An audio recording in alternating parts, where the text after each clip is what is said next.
Salam sejahtera buat anak-anakku sayang. Selamat berjumpa kembali dengan Ibu Hani Mulyani dalam mata pelajaran Bahasa Indonesia. Kalau minggu lalu kalian belajar mengenai teks negosiasi, yaitu mengonstruksi teks negosiasi. Nah, hari ini kita belajar materi baru, yaitu mengenai teks debat. Nah, untuk lebih jelasnya, kalian pelajari dan simak tayangan berikut ini. Teks debat ya. Hari ini kita akan mempelajari mengenai teks debat. Kompetensi dasar yang akan kalian pelajari. Yang pertama, pengetahuan 3.7, menganalisis permasalahan atau isu, sudut pandang dan argumen beberapa pihak, dan simpulan dari debat berkaitan dengan bidang pekerjaan untuk menemukan esensi dari debat. Kemudian kompetensi dasar keterampilan 4.7, mengonstruksi permasalahan atau isu, sudut pandang dan argumen beberapa pihak, dan simpulan dari debat berkaitan dengan bidang pekerjaan secara lisan untuk menunjukkan esensi dari debat. Apa itu teks debat? Nah, ini ada beberapa pengertian. Yang pertama, menurut KBBI, pembahasan dan pertukaran pendapat mengenai suatu hal dengan saling memberi alasan untuk mempertahankan pendapat masing-masing. Itu adalah pengertian teks debat menurut KBBI. Yang kedua, menurut Gandhi Sukandi, debat adalah saling adu argumentasi antar pribadi atau antar kelompok manusia dengan tujuan mencapai kemenangan. Kemudian pengertian teks debat secara umum, teks debat adalah penyajian pendapat dua pihak yang saling mengemukakan berbagai alasan dan argumen dalam sudut pandang atau pendapat yang berbeda atau pro kontra. Bagaimana akhir dari debat? Apakah harus ada satu pendapat yang diakui sebagai kesepakatan? Jawabannya, rupanya tidak perlu ada kesepakatan di akhir sebuah perdebatan. Para pendebat yang terlibat dalam suatu perdebatan boleh saja tetap pada pendapat mereka semula, alias tidak akan didapatkan titik temu. Debat berbeda dengan diskusi yang harus mendapatkan kata sepakat. Inti dari kegiatan berdebat ialah bertukar pendapat dan mempertahankan pendapat masing-masing dengan alasan yang jelas. Dengan berdebat secara sehat, kamu bisa mendapatkan wawasan baru dari sudut pandang lawan debatmu. Nah, sekarang kita pelajari unsur-unsur debat. Yang pertama, mosi. Mosi adalah pernyataan atau penentuan tentang suatu topik yang menjadi bahan debat. Mosi dapat disampaikan sebelum ataupun pada saat debat berlangsung. Dalam menentukan mosi, pastikan mosi bersifat kontroversial, ya, bukan yang sifatnya tenang, ya, tapi yang betul-betul menjadi bahan pembicaraan. Aktual, kekinian, ya, bukan yang lalu-lalu, ya, yang sudah tidak update lagi. Relevan, sesuai, ya, dengan apa yang mungkin jadi pembicaraan sekarang. Spesifik, jadi khusus, ya, tidak terlalu luas atau general, dan bermanfaat. Jadi kalau tidak ada manfaatnya, itu salah satu mosi yang tidak baik, ya, yang tidak bisa disampaikan. Yang kedua, tim afirmasi. Tim ini adalah pihak yang setuju dengan topik yang diperdebatkan, atau istilahnya tim pro. Yang ketiga, tim oposisi. Kebalikan dari tim afirmasi, tim ini adalah pihak yang tidak setuju dengan topik yang diperdebatkan. Dengan kata lain, ini disebutnya tim kontra. Yang keempat, moderator. Moderator akan berperan sebagai pihak yang memimpin, mengarahkan, dan mengatur jalannya debat. Moderator harus mampu menengahi kedua pihak. Yang kelima, penonton atau juri. Penonton atau juri memiliki peran sebagai penentu pemenang debat. Karena itu, penonton atau juri harus memiliki wawasan yang sesuai dan mampu bersikap adil, bukan mendasarkan keputusannya pada pendapatnya sendiri. Yang keenam, penulis atau sekretaris. Selama perdebatan berlangsung, penulis atau sekretaris harus mencatat hal-hal penting yang disampaikan oleh kedua pihak. Nah, sekarang kita beralih kepada kaidah kebahasaan. Seperti apa kaidah kebahasaan teks debat? Yang pertama, menggunakan kalimat kompleks. Teks debat umumnya menggunakan kalimat dengan lebih dari satu struktur serta kata kerja. Jadi bukan kalimat tunggal ya. Yang kedua, menggunakan konjungsi. Teks debat sering menggunakan konjungsi untuk menghubungkan kata-kata dan atau kalimat. Yang ketiga, menggunakan kata rujukan. Teks debat umumnya merujuk pemberi informasi dengan kata rujukan. Nah, sekarang kita lihat ini contoh teks debatnya ya, agar kalian paham, punya gambaran bagaimana sih teks debat itu. Ini contohnya, judulnya pengaruh sosial media di lingkungan sekolah ya.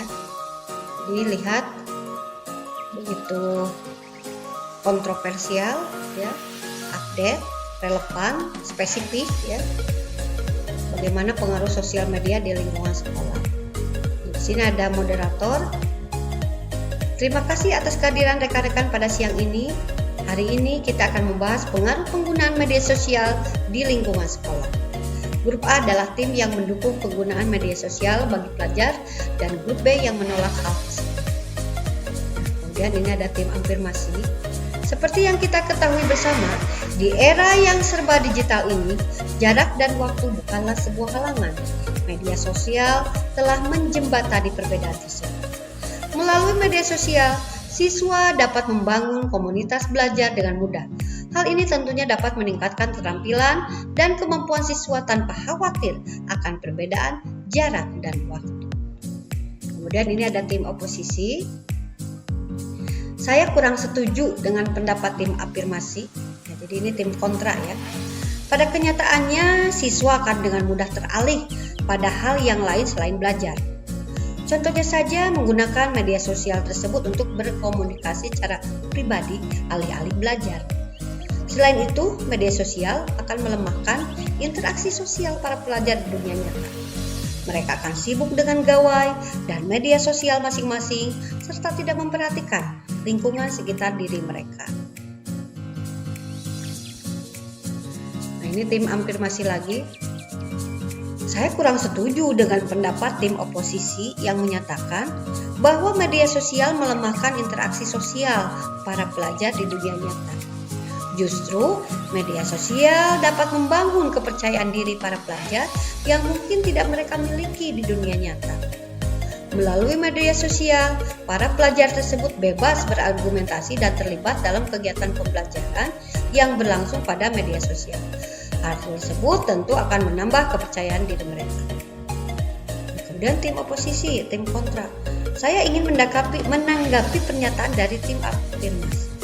Memang benar, para pelajar yang cenderung kurang berani dalam mengemukakan pendapat akan dapat membangun kepercayaan diri di media sosial. Akan tetapi, hanya dalam lingkup media sosial. Sedangkan kita hidup di dunia nyata.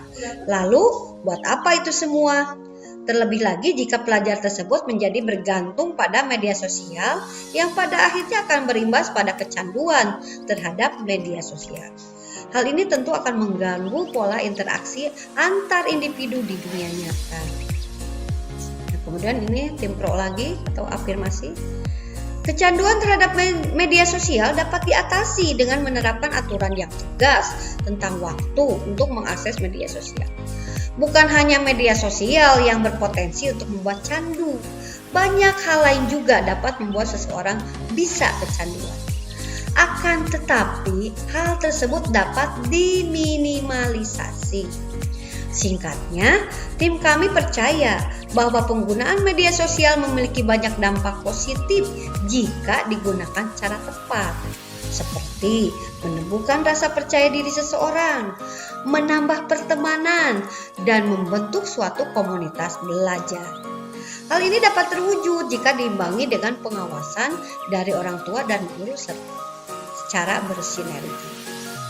Kemudian tim kontra, tim oposisi bisa berbicara seperti ini.